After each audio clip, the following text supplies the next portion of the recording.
The serpent turned its head towards him, and to his surprise, it spoke. Kwesi, don't be afraid.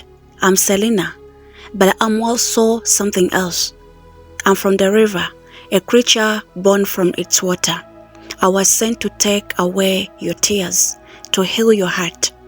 Selena was beautiful, chocolate-colored skin that seemed to glow in the sunlight. Her bright eyes sparkled like the stars. She was tall and graceful, and the moment she stepped into the village, all the men's eyes were on her. They whispered among themselves, admiring her beauty and wondering who she was. The day of their wedding arrived, and the village was filled with excitement. People came from all over to celebrate Kwesi and Selena's marriage. The women in the village were jealous. They couldn't believe that a man like Kwesi had married a beautiful woman like Selena.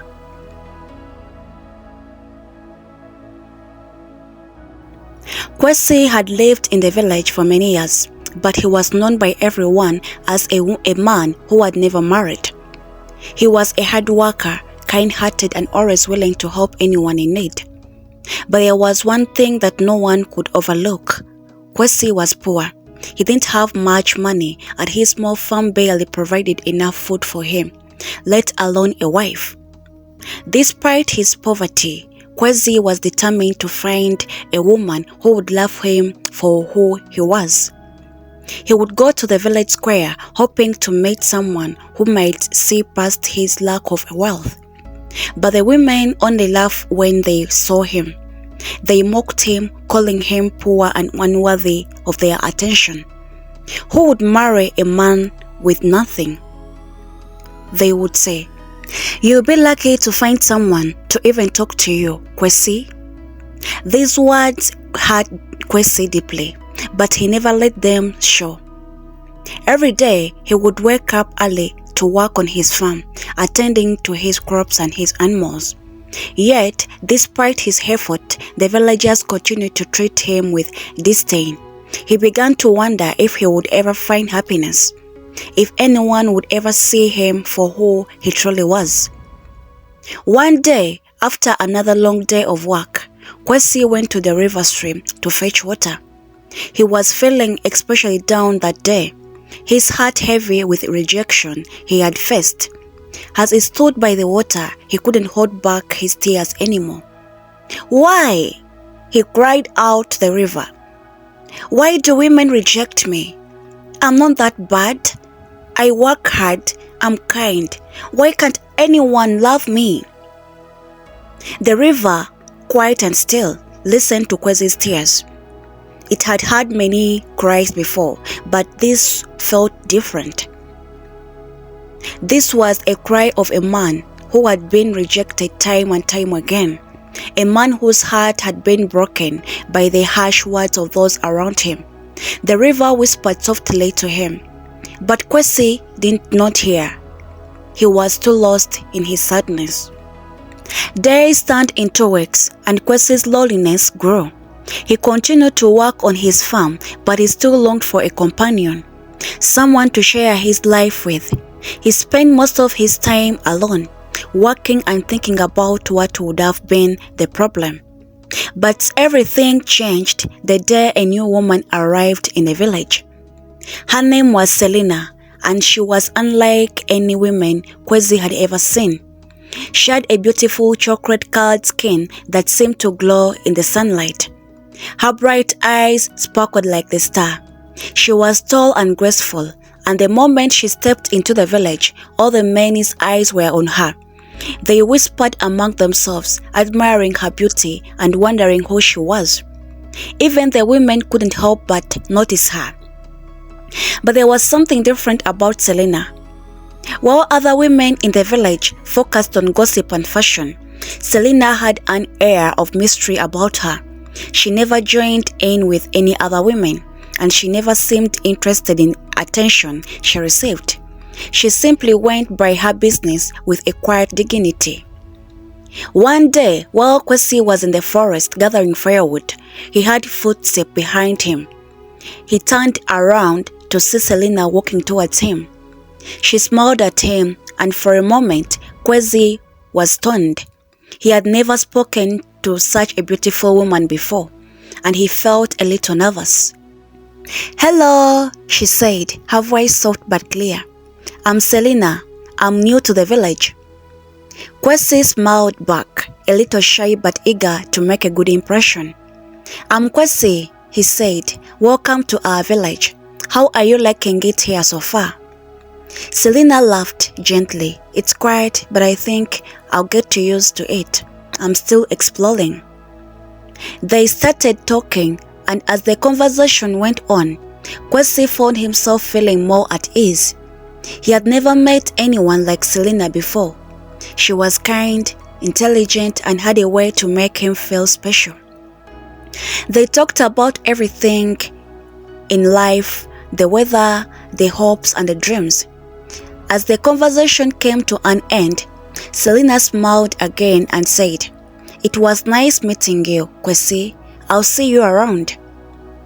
Kwesi watched her walk away, feeling something he hadn't felt in a long time: hope.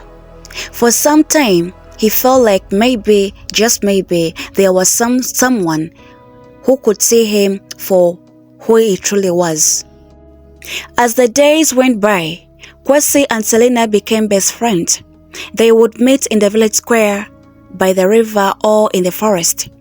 Kwesi was drawn to her kindness and beauty, but there was always something about Selena that seemed a little different. She never stayed in the village for long periods, and every night she would disappear to the river without fail. The villagers began to gossip about Selena. "Where does she go every night?" they whispered. "She never stayed with other women. She always left the village when the sun set." Some of the men even started to suspect that she had a secret lover in another village, but no one knew for sure, not even Kwesi.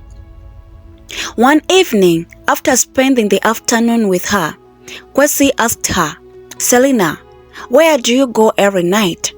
I've noticed you always leave the village after sunset." Selena looked at him with a serious expression. For a moment, she said nothing, as if she was weighing her words carefully. Finally, she spoke. "I'll go to the river," she said softly. "It's where I belong." Kwesi was confused. "But why? You live here now, don't you? You belong with us." Selena smiled gently, but there was a sadness in her eyes. "Not entirely. I have a different life, a different purpose." Kwesi didn't fully understand, but he didn't press her for more information. He respected her privacy and accepted that she had her own reasons for what she did. However, deep down, he couldn't shake the feeling that there was something more to Selena than she was letting on. The truth about Selena was revealed one fateful night when Kwesi, unable to sleep, decided to visit the river.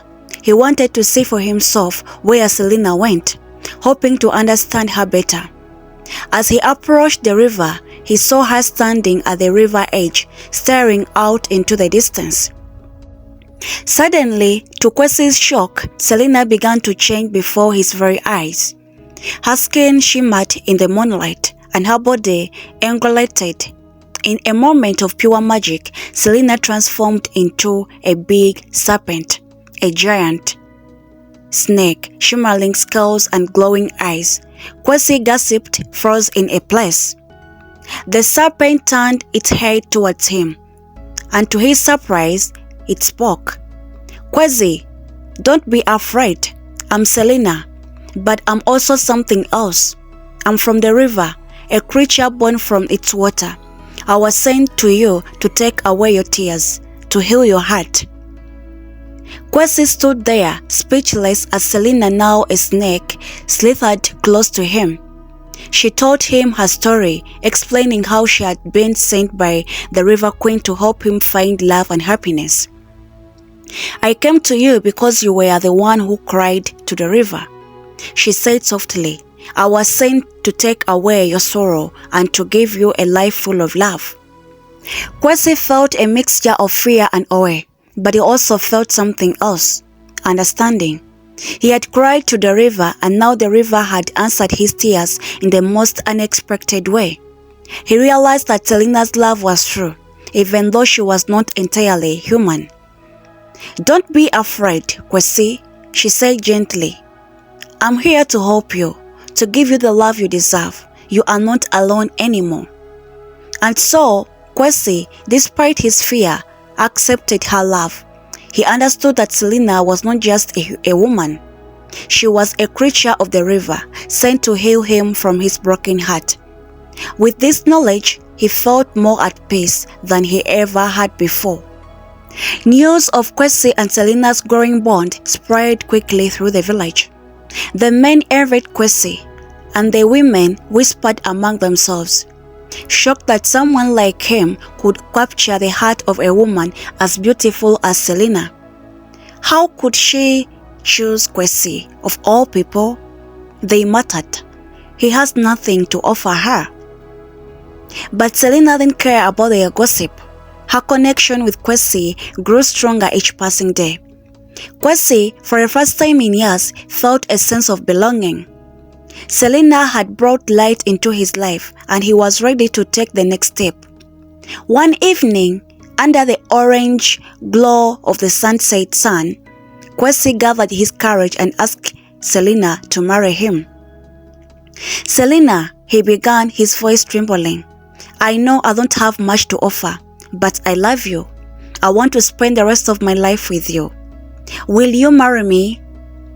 Selena's bright eyes sparkled as she smiled. "Kwesi," she said softly, "I have been waiting for you to ask. Yes, I will." The news of their engagement sent shockwaves through the village. Some villagers celebrated, happy that Kwesi had finally found happiness. Others were skeptical. "There was something strange about that woman," they said. "She's so mysterious. Where did she even come from?" Despite the rumors, Kwesi and Selena prepared their wedding.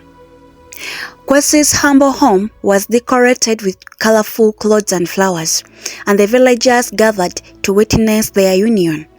The ceremony was simple but beautiful, filled with laughter, songs, and dancing. Kwesi couldn't stop smiling, and Selena looked radiant in her traditional attire. The next morning, Kwesi and Selena walked hand in hand to the village. Kwesi had accepted Selena's true nature, but he knew the villagers wouldn't understand. As they walked through the village square, the people stared at them. Their whispers grew louder. "Did you hear?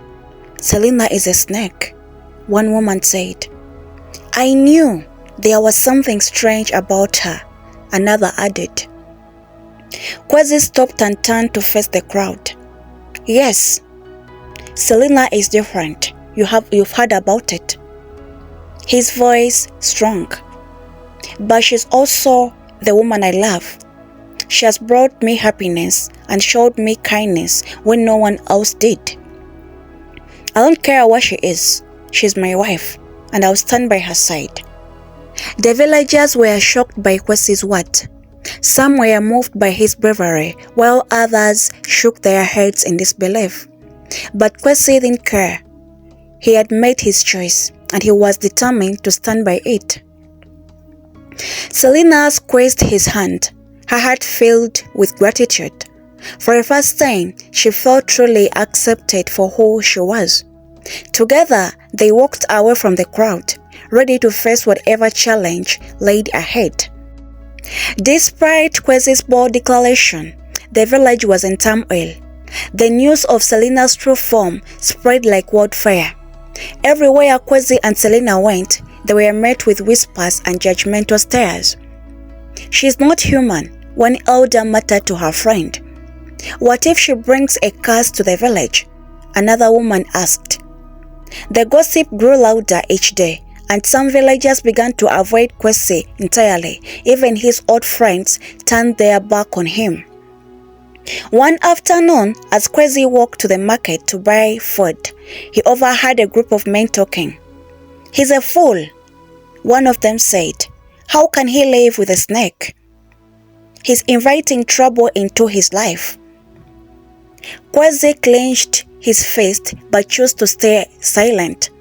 He knew arguing couldn't change their minds. Instead, he focused on the life he was building with Selena. At home, Selena could sense the tension. "Kwesi," she said gently, "maybe it would be better if I left. I don't want to bring you more pain." Kwesi shook his head. "No, Selena, you are my wife. I won't let anyone drive you away. We'll face this together." Selena smiled, but her heart was heavy. She knew their love would be tested again and again. One evening, as Selena was fetching water from the river, she noticed an old woman sitting by the bank. The woman was dressed in tattered clothes and her face was wrinkled with age. "Good evening, Mama," Selena greeted politely. The woman looked up and smiled. "Good evening, my child. You are the one they call a snake woman, aren't you?" Selena hesitated but nodded. "Yes, Mama. That's what they say." The old woman chuckled. "Don't be afraid, my dear. I'm not here to judge you. In fact, I've been waiting for you." Selena's heart raced. "Waiting for me? Why?" The woman leaned closer. "You are not just any creature of the river, Selena. You are special. There is a reason why you are sent to Kwesi. But be warned, your journey will not be easy. There are those who will try to tear you apart." Selena frowned. "What do you mean?" "Trust your love, child," the old woman said. "And when time comes, you will know what to do." Before Selena could ask more, the old woman disappeared into the shadows, leaving her with more questions than answers. Days turned into weeks, and the tension in the village grew worse. One morning, a group of elders came to Kwesi's home. They demanded to speak with him and Selena. "Kwesi," the eldest man began, "we've come to protect our village. Your wife is not one of us. She's a danger to our people." Kwesi stood tall, his jaw clenched. "Selena has done nothing to harm anyone. She's my wife. I will not abandon her." Another elder stepped forward. "You may trust her, Kwesi, but we don't. If you don't send her away, we will have no choice but to banish both of you from the village." Selena, who had been standing quietly beside Kwesi, finally spoke. "I understand your fears," she said calmly, "but I mean no harm. All I want is to live in peace with my husband. If you cannot accept me, then we will leave." Kwesi turned to her, surprised. "Selena, no. This is our home. We shouldn't have to leave because of their ignorance." Selena placed a hand on his arm. "Sometimes love requires sacrifice. Kwesi, if leaving will give us peace, then so be it." The elders watched in silence as Kwesi and Selena packed their belongings, and some villagers looked with pity while others felt relief. As they walked away from the only home Kwesi had ever known, Selena whispered, "Thank you for standing by for me." Kwesi squeezed her hand. "I would do it again, Selena, 100 times over." Selena and Kwesi settled in a small hut at the edge of the forest, far from the village. Life was simple but peaceful. They spent their days farming, fishing, and enjoying each other's company. But the peace was short-lived. Strange things began to happen in the village they had left behind. Crops failed, the river dried up, and the villagers began to believe they were cursed for driving Selena away. "We need to bring them back," one woman said. "The river spirits are angry with us." The elders too began to regret their decision. "We must find Kwesi and Selena and ask for their forgiveness." They agreed. The village was in chaos. The river that once brought life to their crops had turned into a shallow muddy stream. The sun crushed their earth, and no rain came to quench the land. Livestock grew weak, and hunger began to creep into the homes of the villagers. The elders held an emergency meeting. "We cannot ignore this any longer," one elder said, his voice heavy with regret. "It is clear that spirits are punishing us for driving Kwesi and Selena away." "But how can we find them?" another elder asked. "They left weeks ago, and no one knows where they went." One young man stepped forward and said, "I saw them near the forest the day they left. I can show you the way." The elders decided to send a group to find Kwesi and Selena. It was not an easy decision, as many still feared Selena's true nature, but desperation overrode their fear. Kwesi and Selena had built a quiet, simple life. Though the pain of rejection lingered in their hearts, they found solace in each other's love. Selena's laughter filled the small heart, and Kwesi worked hard to ensure they never lacked food.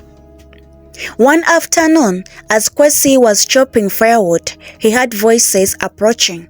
He looked up to see a group of villagers, led by the elders, walking towards him. His heart sank. "What are they doing here?" Selena asked, stepping out of the hut. Her bright eyes narrowed as she recognized the face of those who had judged her. The elders stopped a few meters away. Their expression had a mixture of guilt and desperation. "Kwesi, Selena," the eldest began, "we have come to ask for your forgiveness." Kwesi crossed his arms. "Forgiveness? After everything you did to us?" "We were wrong," another elder admitted. "The river spirits are angry with us. Our crops are failing, and our people are suffering. We believe it is because we turned you away." Selena's gaze softened, but she remained silent. She wanted to hear what Kwesi would say. "And now, you want us to fix your mistake?" His voice cracking with emotion. "You mocked me. You rejected me. You called my wife a monster. Why should we help you?" The villagers looked down in shame. A young woman stepped forward.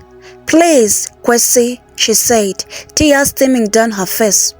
"My baby is starving. We have nowhere else to turn to." Kwesi turned to Selena, unsure of what to do. Selena stepped forward, her voice calm but firm.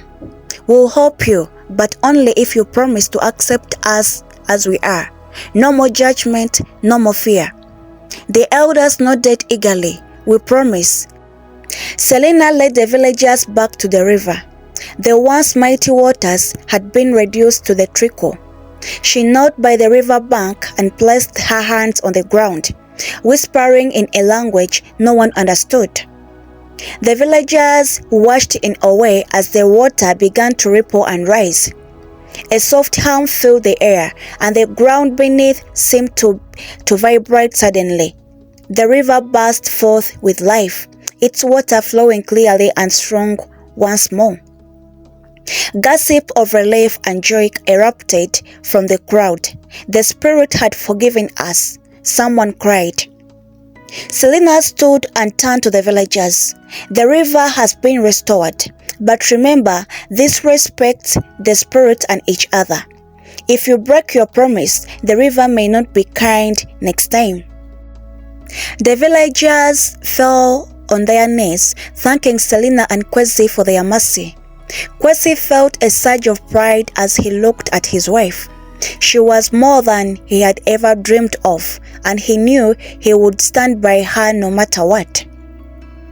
Word of Selena's power and kindness spread quickly, and the villagers began to see her in a new light. They welcomed Kwesi and Selena back into the community, offering gifts and apologies. The couple's small hut in the forest became a place of healing and wisdom. The villagers often visited, seeking advice and blessing from Selena. Kwesi, once mocked and rejected, was now respected and admired. As time passed, the bond between Kwesi and Selena grew stronger. They knew their love had faced trials that few could endure, but it had only made them more resilient. Though Selena still visited the river to speak with her mother, she no longer felt torn between two worlds. She had found her place, and it was by Kwesi's side. This is the end of our story. Thank you so much for watching. Thank you so much for reaching this far. If you're my returning viewer, I thank you so much. Thank you so much for stopping by. Kindly like, give a thumb up. And for my new viewer, and you've not yet subscribed to this channel, kindly subscribe to it. Leave something in the comment section and give a thumb up to this video. I love you all. See you in my next video. Goodbye.